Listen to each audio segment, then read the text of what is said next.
Innal hamdalillah nahmaduhu wa nasta'inuhu wa nastaghfiruh wa natubu ilaihi wa na'udzu billahi min sururi anfusina wa sayyiati a'malina. May yahdihillahu fala mudilla lahu wa may yudlil fala hadiya lahu.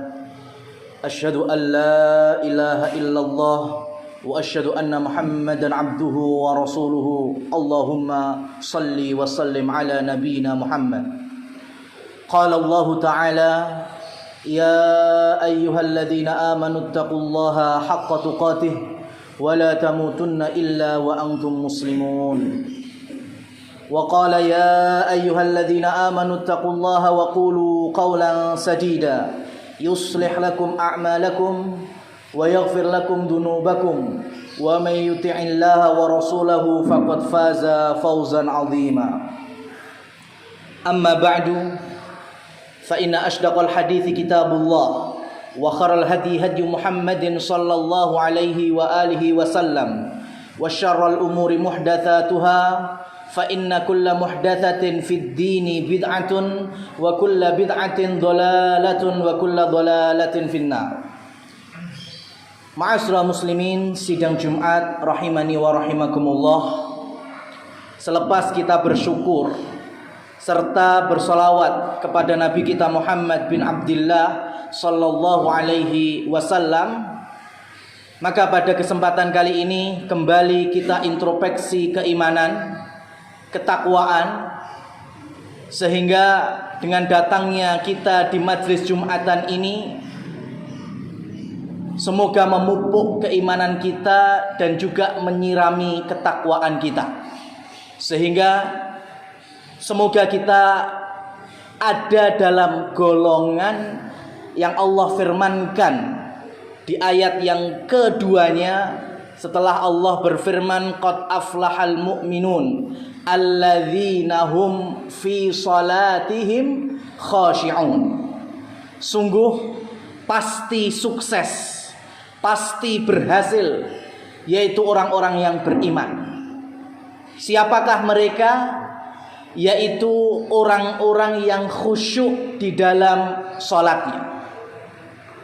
Maka dari sini khusyuknya sholat kita selaku muslimin, muslimat, mukminin, mukminat itu sangat erat kaitannya dengan keberhasilan dan kesuksesan hidup kita. Terlebih kondisi kita kali ini belum total keluar dari musibah, pandemi dan lain sebagainya. Maka mari kita introspeksi bagaimana kualitas sholat kita, ya, bagaimana volume kekhusyuan kita dibanding dengan para sahabat Rasulullah Sallallahu Alaihi Wasallam.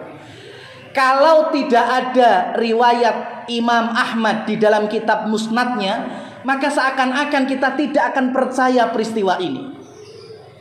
Yaitu ketika dua sahabat Ammar bin Yasir dan Abbad bin Bishr radhiyallahu anhuma berjaga di kamp-kamp kaum muslimin selepas jihad fisabilillah.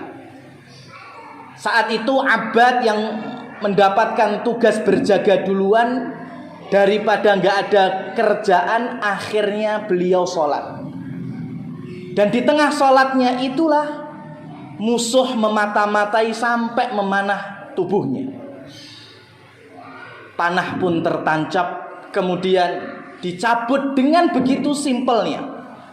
Dihujamkan lagi panah, dicabut lagi, dihujamkan lagi, dicabut sampai pendarahan yang cukup banyak, sehingga Abbad pun merasa akan pingsan, baru kemudian memberikan isyarat membangunkan Ammar bin Yasir. Maka Ammar pun kaget. Wahai saudaraku, kenapa engkau tidak dari awal membangunkan aku?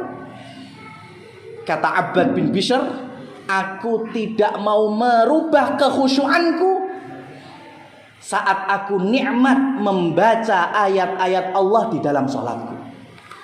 Khusyuk.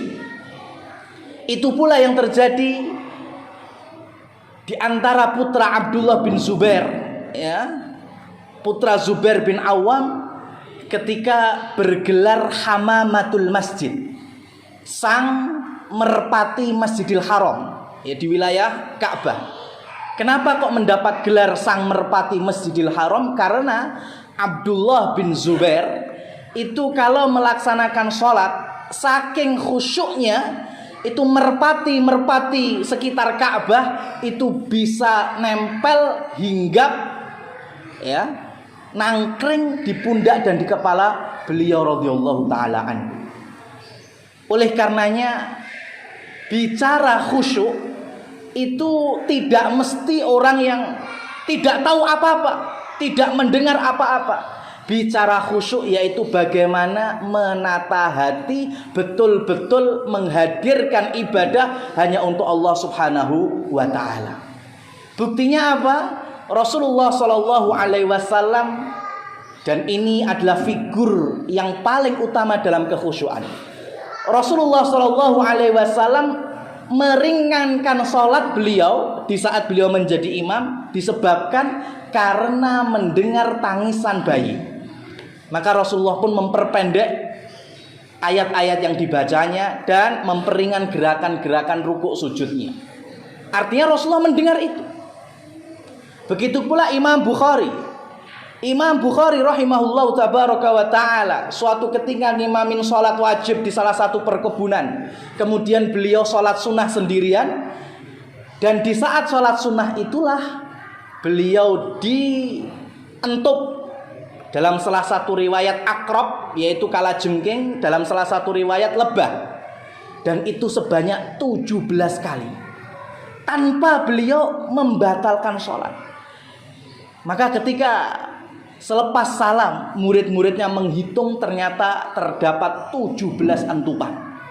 Kalau ditanya, apakah Imam Bukhari tahu bahwa lebah atau kalajengking itu ngentup? Ya tahu.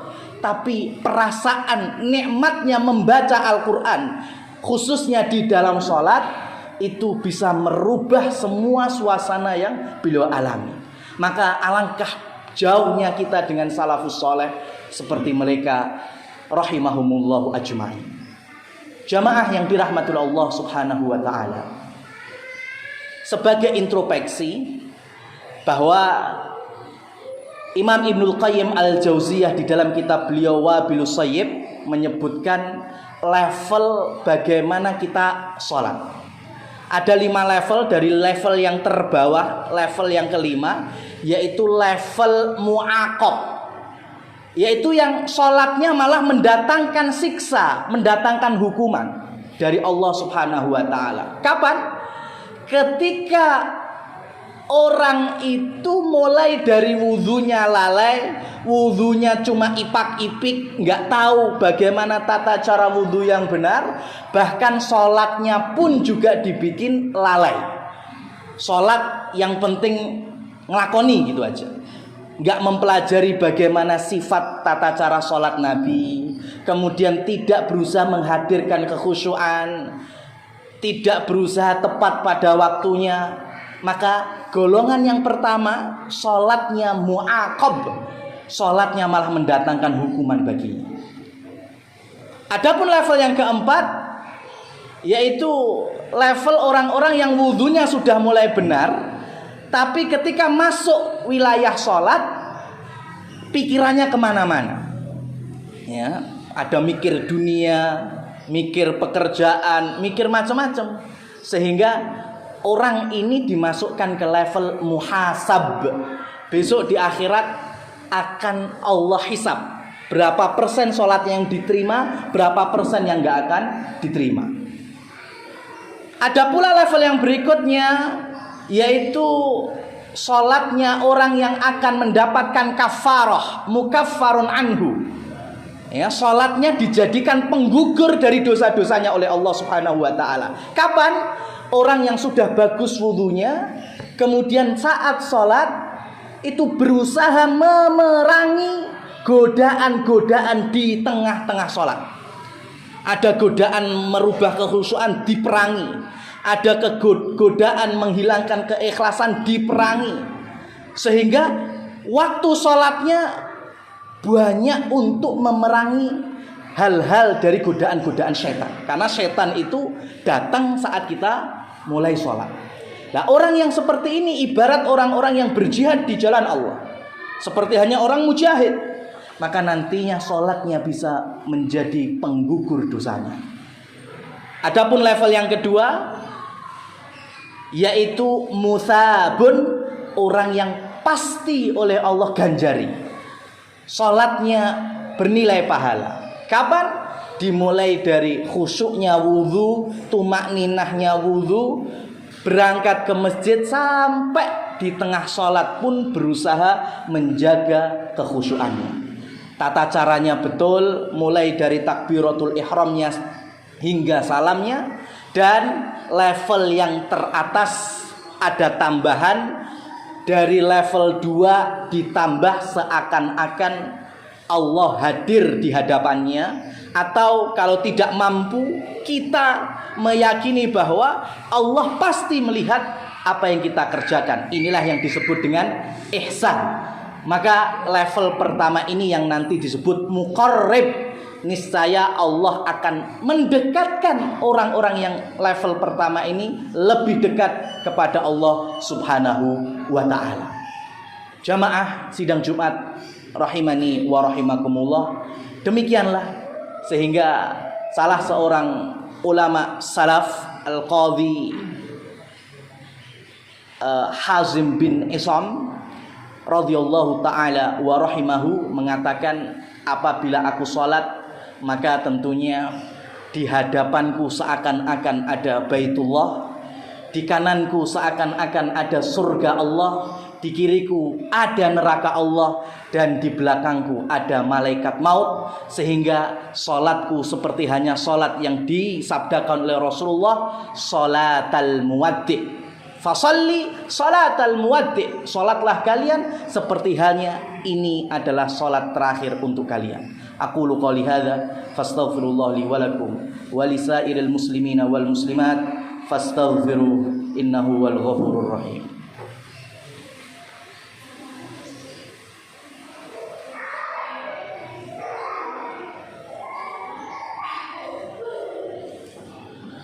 Alhamdulillahi wa kafa, wassalatu wassalamu ala rasulina al-mustafa, asyhadu an la ilaha illallah wa asyhadu anna muhammadan abduhu wa rasuluh, amma ba'du. Sidang Jumat yang dirahmati Allah, mari kita perkaya kekhusyuan, khususnya dimulai dari sholat wajib kita. Terlebih ketika kita mendatangi masjid, maka jadikan dunia ibarat sandal-sandal kita. Masuk masjid, kita tanggalkan alas kaki, maka kita tanggalkan segala urusan dunia. Dan nanti ketika kita pulang dari masjid, kita menggunakan sandal, insya Allah dunia Allah sertakan dalam kehidupan kita. Demikian contoh dari orang-orang yang sukses karena sholat, dan Allah telah mengabadikannya di dalam surat Al-Mu'minun. Khusyuk dengan bacaan Qur'annya, yang mana ketika dibacakan wajilat qulubuhum, bergetar hati. Dan ini lebih khususnya bagi kaum muslimin yang semakin hari semakin jauh ketika menghormati bacaan-bacaan Qur'an. Era sekarang yang perlu kita kritiki, dan ini merupakan kritikan yang membangun, masukan yang bagus, yaitu ketika ada hajatan, terkadang susunan acara, ada pembukaan, pembacaan ayat suci Al-Quran dan seterusnya dan seterusnya. Dan di era sekarang ternyata beberapa khotib dapati hajatan kaum muslimin pas pembacaan ayat suci Al-Quran, koreknya mulai membaca, saat itu snacknya malah baru dikeluarkan. Maka ini merupakan bentuk merendahkan ayat-ayat Quran, merendahkan ayat-ayat Allah Subhanahu wa ta'ala. Bagaimana kemudian kita akan khusyuk di dalam sholat kita kalau Quran aja tidak kita hargai. Allahumma sholli ala Muhammad wa ala ali sayyidina Muhammad. Allahumma ighfir lil muslimina wal muslimat walil mu'minina wal mu'minat al ahya'i minhum wal amwat innaka sami'un qaribun mujibud da'wat ya qadhiyal hajat. Allahumma ya muqallibal qulub tsabbit qulubana ala dinik, wa ya musarrifal qulub sarrif qulubana ila ta'atik, Allahumma a'izzal Islam wal muslimin. Allahumma a'izzal Islam wal muslimin. Rabbana atina fid dunya hasanah wa fil akhirati hasanah wa qina adzaban nar. Wa sallallahu ala nabiyyina Muhammad wa akhiru da'wana anil hamdulillahi rabbil alamin. Aqimis shalah.